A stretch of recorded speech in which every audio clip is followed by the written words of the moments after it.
Okay, the wait is finally over. We finally have a new structure deck to play with in Yu-Gi-Oh! TCG. It's been a while since the last one on the channel. I think Fire King was the last deck profile that we did for structure decks. So yeah, it's been a bit of a wait, but it's finally here where we're able to show the Blue Eye structure deck. So yeah, it's been a lot of hype with the new release of the new Blue Eye structure deck. And yeah, I've been really excited to play this deck at locals. I went 3-1 at small locals on the weekend to come fourth. So I thought I'd show you guys a template of the version that I'm playing at the moment. It's really budget friendly. And then any sort of cards that I come across, I'll give you sort of alternatives, what you could play instead. And yeah, I think it's a great sort of entry point for newer players or returning players to get back into the game, especially where the game has been sort of quite complex and quite combo heavy last couple of months. It's good to sort of revisit your grassroots and go back to the old OG really of just Blue Eyes. But no, it's been really fun, and I've been really enjoying playing the deck. So if you guys want to see some gameplay, I've got loads of videos on the channel of not only myself, but some other people at locals that let me kindly record the gameplay to show you some sort of footage of how the deck should work in action, or just some ideas really of how to sort of play the deck. So yeah, so check that out. I've got loads of videos lined up over the next couple of days. And yeah, it's just been really fun to play with a structure deck finally, because it's one of my favourite sort of times of the year, Yu-Gi-Oh! Where you put 3 structure decks together, throw some other bits in there, and you just take it to a locals or regional, have some good fun with it. But yeah, so I'm going to be essentially showing you a 40 card list of what I've sort of put together, with some potential changes as well. I'll show you guys the extra deck, side deck, all that good stuff. And yeah, also got my my cool Kaiba Japanese token that I managed to pick up in Japan. It's not quite a Blue Eyes token, but Kaiba's he's the guy, so thought I'll put that in the corner there just as a background. But yeah, as I mentioned, 40 card list. Took it to my locals, and yeah, still sort of learning the deck. But yeah, there's loads of ways to play it. I'm not really playing like a combo heavy version. I'm playing quite sort of mid-range, low to the ground, quite a low ceiling, sort of manage your resources. And yeah, it's been really good fun to play it. So, I mean, I'll just get straight into it, I suppose. Not going to waste too much time. But yeah, I'm only playing the 1 Blue Eyes. I did mess around with like different numbers. 2 is like what seems to be quite popular in Japan in OCG at the moment. But I thought 1 was kind of fine for what I'm trying to do. I'm playing like a Bystial version, by the way. So yeah, it's honestly just 1's fine, because you can bring it back off Raw, which is the normal spell, which is searchable by True Light and by Wishes. So yeah, I didn't really find myself needing a second one. And honestly, you don't really want to open this guy. So yeah, 1 was perfectly fine. For the level 1 like tuners, we're just playing Maiden and Sage. I was playing like a small stones package when I first picked up the deck like last week in the OTS release on Wednesday. Or this week technically, but yeah, I honestly cut that because those cards they don't really achieve much on their own, if anything on their own. So I cut back on those and just stuck with these. Maiden is absolutely phenomenal. This card's really strong. Really gives you a really good grind game. Turns on all your synchro plays, and it's just a recurring resource, which is really good, and obviously gets you to the best card in the deck, or one of the best cards, which is True Light, which sets everything up really. And obviously Sage has been brilliant for ages, but now we've got a really busted target for it. So yeah, just quite clean sort of lineup for the level 1 light tuners. And then for the consistency cards, 3 Wishes, 3 Raw, and 1 for 1. Not playing the Perry's map, or whatever it's called. Decided not to play that because I'm playing rather playing more Bystials, because I think the Bystials give the deck a bit more leverage, not just as extenders, but as non-engine as well. I think anyone that sort of played Yu-Gi-Oh! The last couple of years realised how broken the Bystials are, but I'll get into that package in a sec. Yeah, these cards are brilliant. I'm playing 3 Raw because it gives you a better grind game. Also, the fusion effect has come up quite often, and yeah, it's just another target for Wishes, for True Light to set, and yeah, it gives you it's a good extender, decent in the grind game. Helps you play through hand traps. Yeah, I really like this card, especially like if people are using draw against the deck. This card is really good into that, because you just get a dragon extender for free, basically, with the potential for a fusion summon on the follow-up turn. So yeah, pretty happy with the spells. And then for the Bystials, which is a big chunk of the deck, I'm actually sliding more, which is kind of silly, but I think they're just broken, right? Like I said, anyone's played Yu-Gi-Oh! Last couple of years realised that a level 6 dragon with 2500 attack with the bonus effects is kind of broken. So yeah, 1 mag, 2 Druis, 1 Saronir, 1 Baldrake. We're playing the extra Druis in the side deck. And then we're playing 3 Rebellion. I borrowed one off my friend Sky, so thanks for lending me the 3rd one. But yeah, just a big package of Bystials. Like I said, the Dragon Extenders, they give the deck a lot more leverage, and it allows us to play into certain matchups a lot better as well.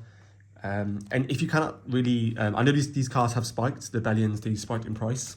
I honestly wouldn't worry about it too much. I'd probably just up the numbers of Baldrake.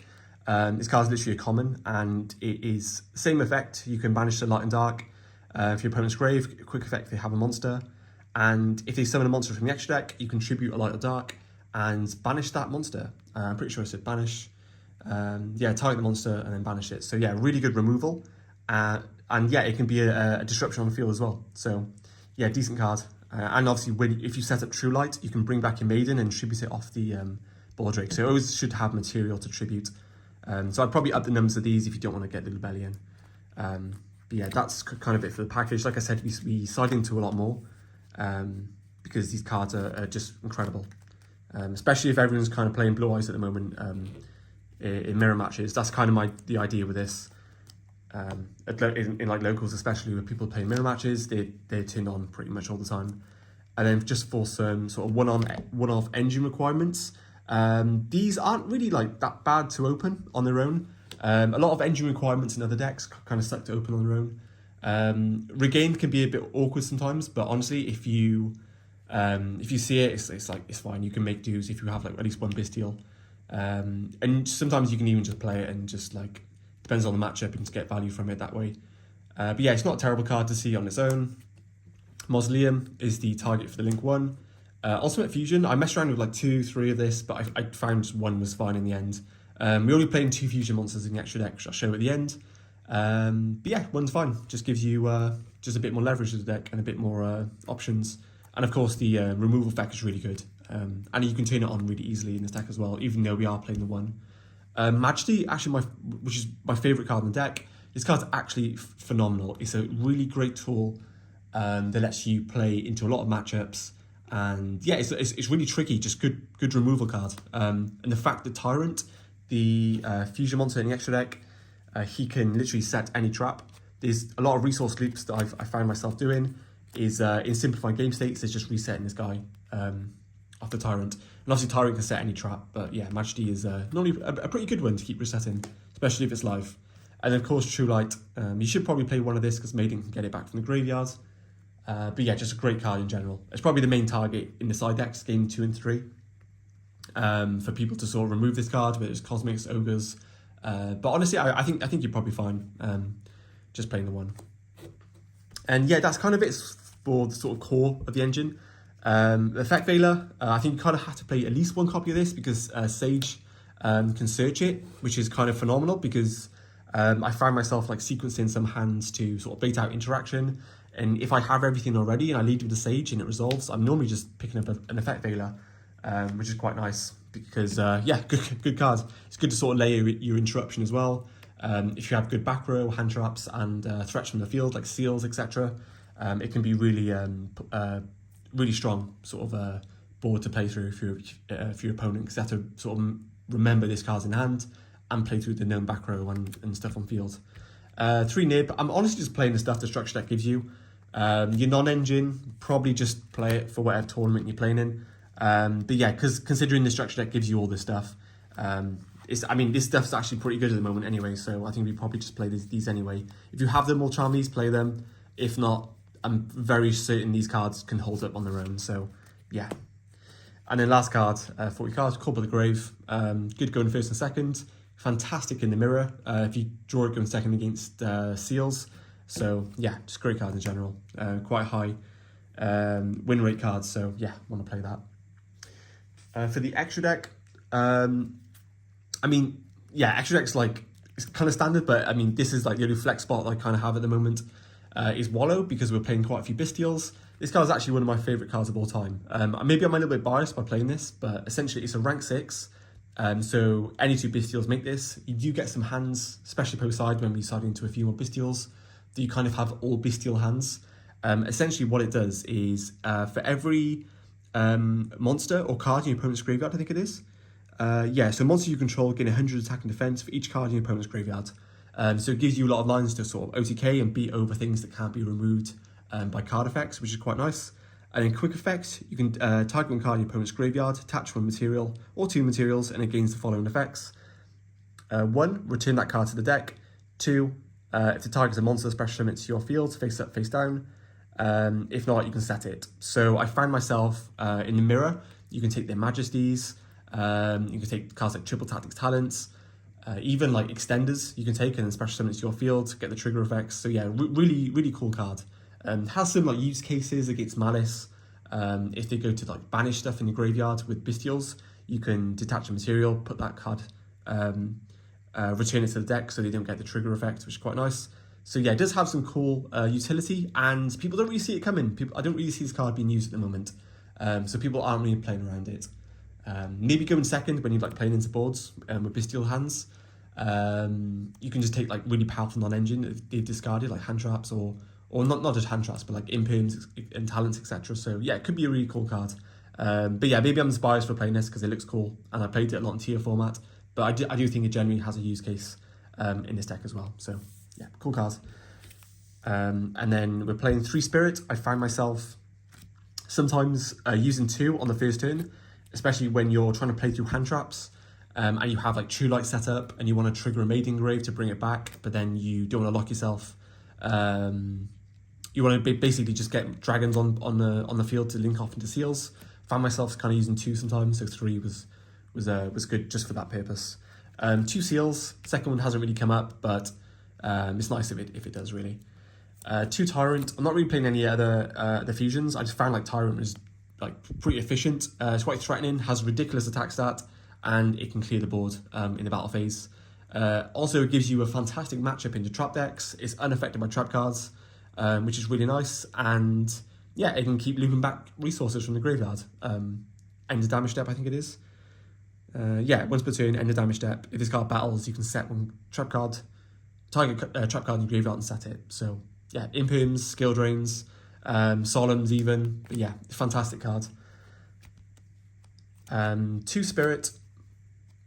Playing 1 Q-Belt because any one of the tuners plus a Bystial equals a card that is target removal. So yeah, pretty good card. And then we play the Ultimate Spirit, which is just a negate really. But it's good to have sort of a few. I like 2 and 2 of these because it gives you a little bit of resource loop. If one's destroyed, you can bring back the other one, then that can summon another one, which can summon another one. So yeah, quite a nice little resource loop. And then for the other targets we're playing for Spirit is Moonlight Dragon.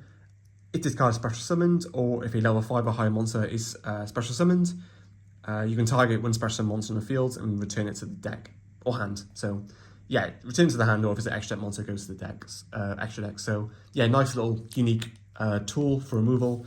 And then we're playing the Lightstorm Dragon, which is essentially just a back row removal card. So yeah, pretty decent toolbox for the synchros. And yeah, quite a nice little toolbox for the extra deck in general. So nice tools. Honestly, I'm not trying to complicate things too much. I think I'm just trying to keep it like quite low ceiling. But these have all been pretty fun to me. Every single one's come up. So yeah, pretty happy with how that's working at the moment. And then for the side deck, I always kind of say for my side decks, you should build them for the event that you're looking to play. But this is just an example if you're struggling to sort of find something. 3 John and Lockbird, it's good for shutting down the combo decks, the format, and obviously the decks that add a lot anyway. 3 Lancia, just because I think Malice is quite a rough matchup for this deck, so you could probably play Chaos Hunters as well, but no one in my locals really plays Malice. There might be like 1 or 2 really, max. So yeah, Lancia was probably fine. 2 more Bystials, because like I said, broken cards give you a lot of leverage into other matchups that they get value from your opponent's graveyard. 1 Skill Drain. There's probably a use case to play this in the main deck. However, how popular the mirror match is at locals, etc., I just didn't want to have like a power card like this and just have it be dead. So I'd rather side it for the matchups. It's really good into against, and you can even side it going second. Not only people have sort of back row removal going first, or when they go first. So yeah, side it going second is pretty valid. justification for the 1 slot of that. 3 Judgment. If in doubt, Judgment is a very good, flexible go first card. The board can be quite susceptible to hand traps board breakers such as Cosmic, etc.